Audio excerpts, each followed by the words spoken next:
Vous est-il déjà arrivé de vous retrouver face à un recruteur potentiel, le cœur battant et de vous demander: dois-je être totalement honnête? C'est une question qui peut sembler simple, mais elle est en réalité très complexe. L'entretien d'embauche est souvent perçu comme un moment décisif.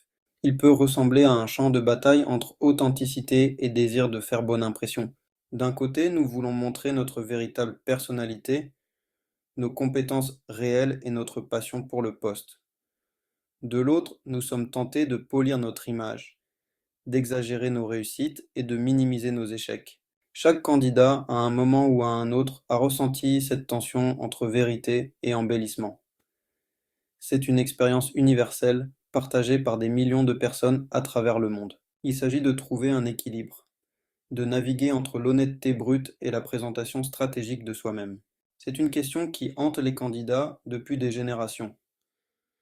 Depuis les premiers entretiens formels jusqu'au processus moderne, cette dualité persiste. Doit-on mettre notre âme à nu, révéler nos défauts et nos insécurités les plus profonds? Ou bien devons-nous nous présenter sous notre meilleur jour, en cachant nos faiblesses et en mettant en avant nos forces? La vérité est que chaque situation est unique, et ce qui fonctionne pour une personne peut ne pas fonctionner pour une autre. Voici Sarah, une jeune diplômée aux yeux brillants, armée de son tout nouveau diplôme et d'une foi inébranlable en l'honnêteté. Sarah était convaincue que l'intégrité était primordiale, en particulier dans le monde du travail. Elle se rendait à chaque entretien, prête à répondre à la question fatidique: quelle est votre plus grande faiblesse? Avec une honnêteté désarmante. Je suis un peu perfectionniste, avouait-elle. Parfois, je suis tellement concentrée sur les détails que je perds de vue la situation dans son ensemble. Elle pensait que son honnêteté témoignait de sa conscience de soi et de sa volonté de progresser. Cependant, après une série de refus, Sarah a commencé à remettre en question son approche. Le marché du travail peut être un endroit cruel et impitoyable. C'est la jungle. Sarah a vite compris que son honnêteté, bien qu'admirable, n'était pas toujours bien accueillie. Lors d'un entretien, son aveu de perfectionnisme a été accueilli par un haussement de sourcils sceptique et un: nous recherchons quelqu'un qui peut travailler rapidement et efficacement. Lors d'un autre entretien, son honnêteté quant à son besoin d'améliorer sa gestion du temps a été perçue comme un handicap, un signal d'alarme agité au visage des employeurs potentiels. La dure réalité est que de nombreuses entreprises ne recherchent pas quelqu'un qui est encore en train d'apprendre. Elles veulent des produits finis, polis, et non des œuvres en cours. Dans le monde complexe du recrutement, l'honnêteté peut être une arme à double tranchant. L'expérience de Sarah met en lumière un aspect crucial de la recherche d'emploi. Elle a appris à ses dépens que chaque recruteur a une perspective unique. Chaque recruteur est différent, avec ses propres préjugés, ses expériences et ses attentes. Certains valorisent la transparence, tandis que d'autres préfèrent une approche plus stratégique, ce qu'un recruteur peut percevoir comme une honnêteté rafraîchissante. Un autre peut l'interpréter comme un manque d'expérience, voire un manque de professionnalisme. Sarah a découvert que la même réponse pouvait susciter des réactions diamétralement opposées. C'est là que l'intelligence émotionnelle entre en jeu.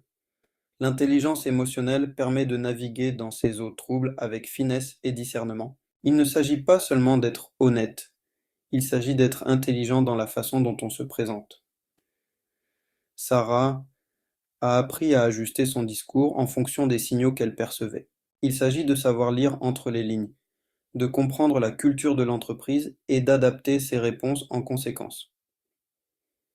La recherche sur l'entreprise et la compréhension de ses valeurs sont essentielles. Il s'agit de trouver le juste milieu entre authenticité et stratégie. Sarah a finalement compris que l'équilibre entre être soi-même et répondre aux attentes des recruteurs était la clé du succès. Au fur et à mesure que Sarah naviguait dans les eaux tumultueuses du marché du travail, elle a commencé à affiner son approche. Elle a compris que chaque entretien était une opportunité d'apprendre et de s'améliorer. Elle a passé des heures à revoir son CV, à rechercher des entreprises et à se préparer pour les questions d'entretien les plus courantes. Elle a appris à présenter ses faiblesses comme des forces, en soulignant son dévouement à l'amélioration et sa volonté d'apprendre. Par exemple, Au lieu de simplement admettre qu'elle manquait d'expérience dans un domaine particulier, elle expliquait comment elle avait pris des mesures pour combler cette lacune, comme suivre des cours en ligne ou participer à des ateliers. Au lieu de se contenter d'énumérer ses défauts, elle a mis en avant sa conscience de soi et son approche proactive du développement personnel et professionnel.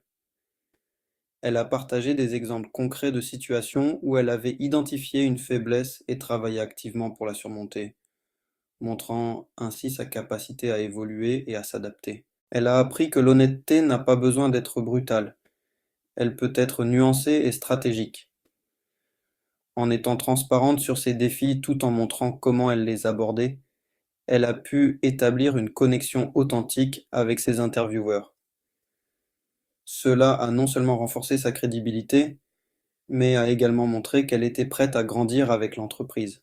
Elle a compris que la clé était de rester fidèle à elle-même, tout en présentant la meilleure version d'elle-même, celle qui correspondait aux valeurs de l'entreprise et aux exigences du poste.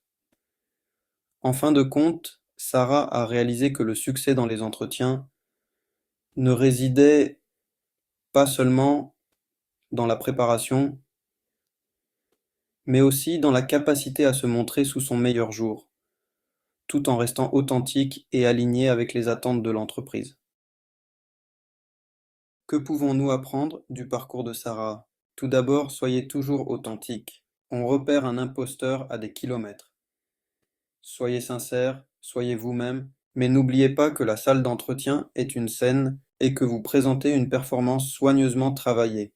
Deuxièmement, faites vos devoirs. Renseignez-vous sur l'entreprise.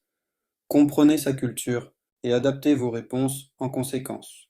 Enfin, n'oubliez pas que l'honnêteté n'est pas une approche universelle. Il s'agit de trouver le juste équilibre entre être fidèle à soi-même et présenter la meilleure version de soi-même. À très bientôt pour une prochaine vidéo.